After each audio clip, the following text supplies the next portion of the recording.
PNP press briefing. General Nicholas Torre III and others. Ladies and gentlemen, good morning and welcome to our press briefing with our Chief PNP, our representatives from AMLAC, and our other senior officers. To start with, may we request everyone to please rise for the invocation to be led by Patrolwoman Joda Marie Epincula.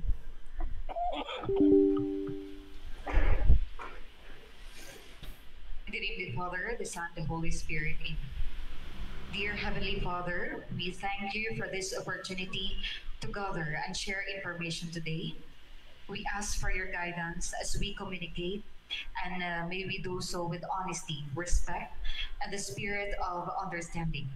Bless our GPNP, PNP Command Group, and senior officers. Give them protection in their challenging roles. We pray that our words will be used for good and that this press conference will be a valuable experience for all involved. Amen. In the name of the Father, the Son, and the Holy Spirit. You may now be seated, everyone.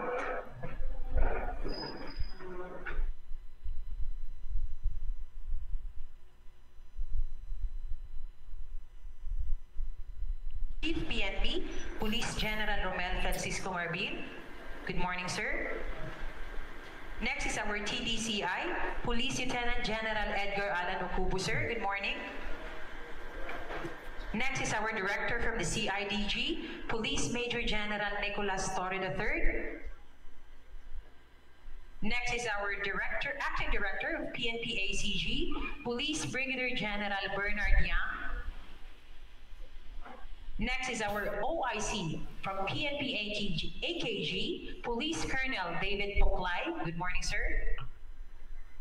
Our representatives from AMLAC, Attorney Emmet Manantan and Attorney Eranio Dumalem, Deputy Director from AMLAC.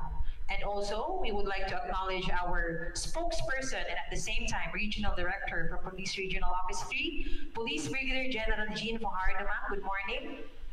And our Chief PIO, Police Colonel Randolph Tuanyo, sir. Good morning.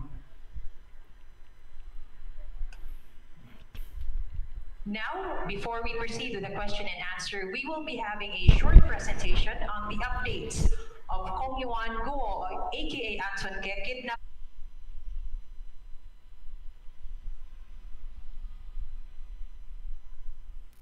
Police General Romel Francisco Marbil, other senior officers, of course, representatives from AMLA. I will be presenting to you, sir, some of the updates with respect.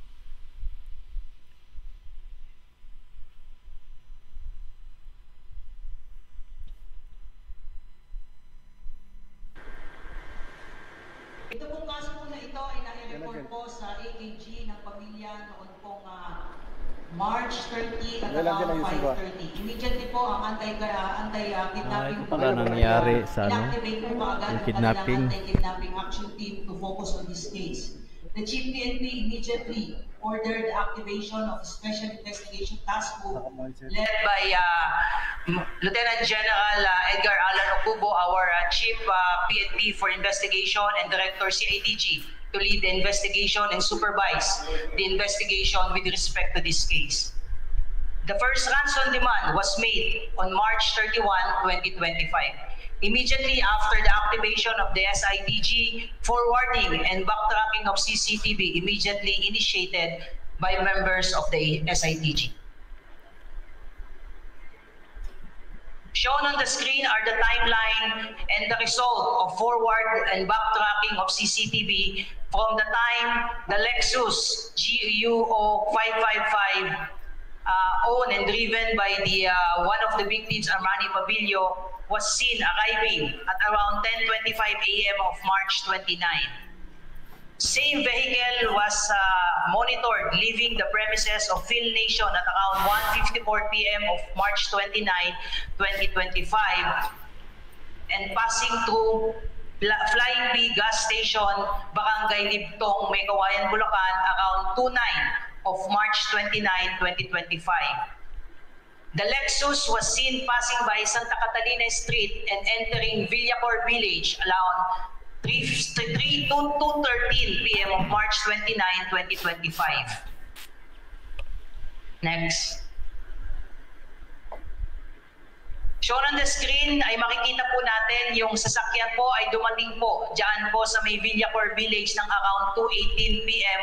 At makikita po doon sa pangalawang video na lumabas po si Armani Pabilio at nakita po siyang naglakad at bumalik po sa sasakyan bago po ito umatras papunta po sa Marta Street.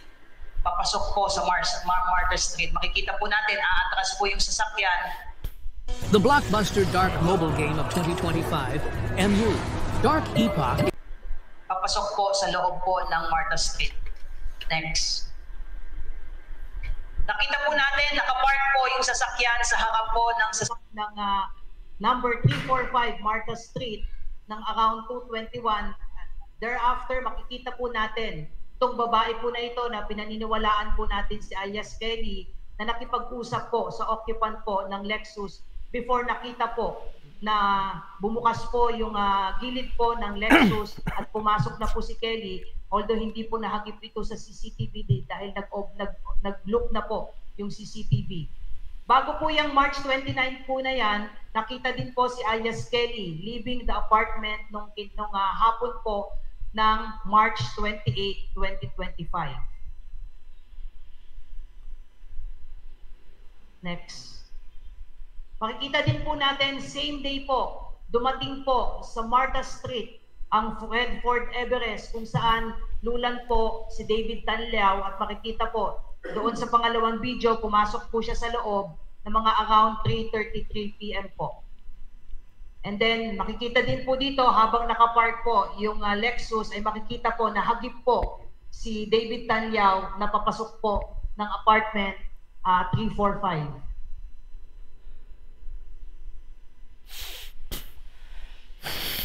Next.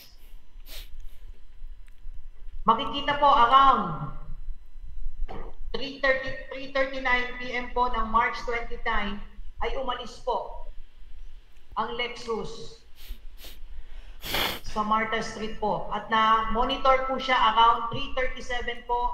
Nagbabayad po siya sa toll booth po ng NLEX Tambugong at iba na po ang nagmamaneho.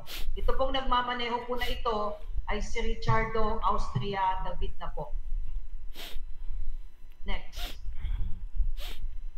Na-monitor po natin siyang next na mga around 6:12 ng gabi po ng March 29 kung saan makikita po si Richard Austria na bumaba po sa Lexus at bumili po siya sa loob ng isang convenience store ng wipes at saka bag. And then makikita po mga around 7 po, nakikita po dyan ay naglalakad na po siya at pinark na po niya somewhere here yung Lexus at iniwan na po niya. Next. Makikita din po dito sa ating screen na si David Yao. Ito po ay pinaniniwalaan natin si David Yao. Yung Fort Everest po ay nakitang nakapark din po ng mga around from 7 p.m. to 10:37 ng March 29, 2025 po. Makikita nyo naman po sa ating mga timestamp. Next. April 8 po, na-recovered na po, abandon itong GUO 5555 na pag-aari po ng ating main victim po na si Ginoong Anson Tan. Makikita po dito na around 12:25, advance po kasi ng 1 hour yung CCTV po ng kapitbahay. Nakikita po yan na lumabas po yung Fort Everest po na yan na mga madaling araw po ng April 28 po yan. More or less mga 11:22 po yan. At na-monitor po siyang lumabas po dyan sa may barangay Langka, May Kawayan. Southbound po yan, palabas po ng Bulacan AOR. Ayun po yung sasakyan niya. At the following day po, April 9, nakita na nga po ang bangkay ng 2 biktima na nakadampo sa Sitio Udjongan, Barangay Macabud, Rodriguez, Rizal. Next. Backtracking po ng CCTV po natin ay dahil nakita po natin nandun po nagpunta yung Lexus. Nakita po natin ito. Ito po si Richardo Austria at mapapansin nyo po na yung suot po niyang sombrero nung pumasok po siya doon sa isang convenience store bago po niya iwanan yung Lexus ay pareho po ang suot niya na sombrero na nakinunan po ng March 16 at kasama po niya diyan si Raymart Katikista. Nagkaroon po ng insidente po diyan kung saan nabangga po nila itong gate po ng kanilang kapitbahay at napicturan po sila diyan ng kanilang kapitbahay. Next. Ito po ang nag-udyok po sa atin para mag-implement po tayo ng search warrant on April 16 at base po sa result po ng ating search warrant ay nag-match po yung sapatos po ni Ginoong Pabilio pati na rin po yung sapatos as confirmed ng kanyang pamilya. Na-recover din po natin yung sapatos ni Ginoong Anson Tan as confirmed by the family. Nakita rin po natin yung postal ID ni Ginoong Richardo Austria, pati na rin po ang isang receipt ng Palawan Express kung saan ang sender po ay si Ginoong Austria. Ito po yung bahay kung saan nakita po natin na nakapark po dyan sa may harapan yung Lexus na pinakita po natin kanina.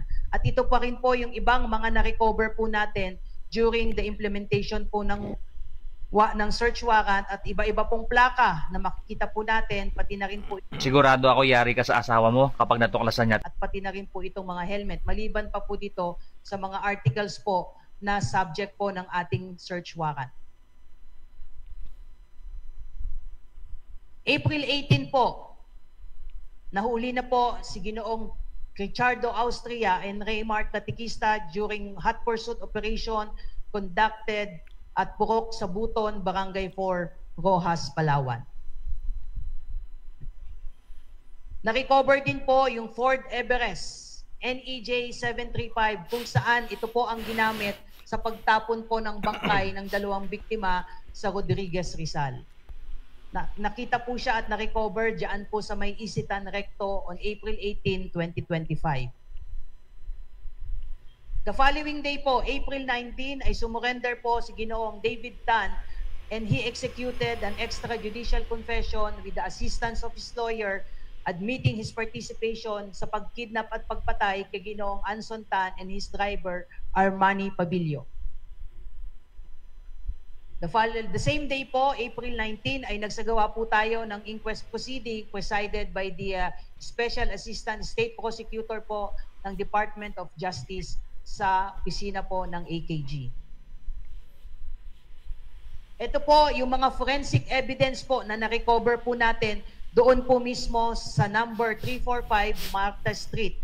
Nag-match po ang mga fingerprints po ni Richardo Austria, ni Raymart Katikista at saka ni David Tauliao doon po sa mga na-recover po na mga ebidensya. Yung pong envelope na puti at saka yung pong Meralco bill at saka 2 bonnet na nag-match po sa DNA po profile ni David Tauliao at saka ni Raymart Katikista. Yung DNA din po ni Richardo Austria match the DNA specimen na na-recover din po natin doon sa helmet na nasa motor po na pag-aari po ni Ginoong Austria. Yung mga But the others po nasa blockchain pa po. Sir, magkano yung naka-freeze? Kung pwede lang malaman. Yung naka-freeze na, sir, magkano kaya? To be exact, 79,800 plus yung na-forward sa amin na reply. That was already frozen.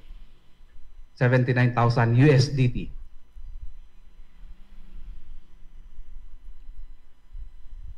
Lahat ito namomonitor sa ibang bansa o merong local? Ma'am, dito po kasi, like what was explained by General Yang po,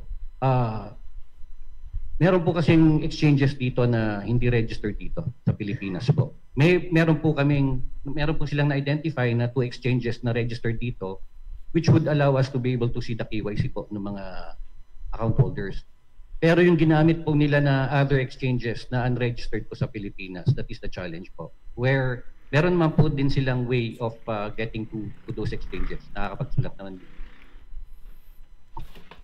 Thank you very much, ma'am. Next, we will be having Ms. Third Ann Malonzo from Sunstar. Good morning po. Sir, pwede ba namin malaman, gaano kalaki yung ransom money na pinag-uusapan natin? Kasi kung compute mo yung 79,800 USD sa Philippine peso, that would be 4.6 million something. So magkano po ba yung total na ransom money na ibinigay nung pamilya nung victims?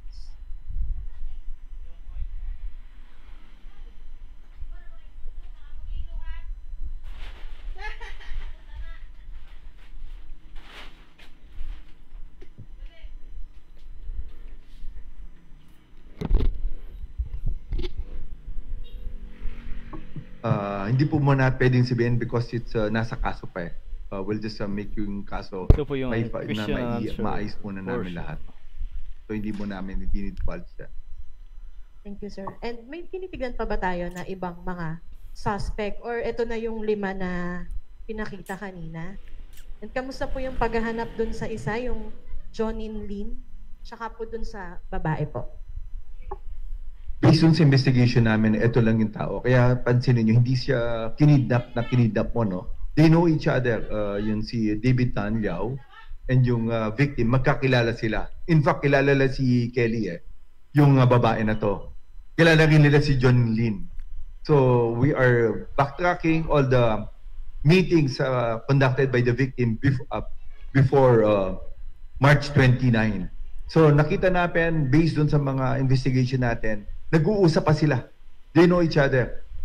Kaya ang tingin namin, 2,000 songs in one na siya.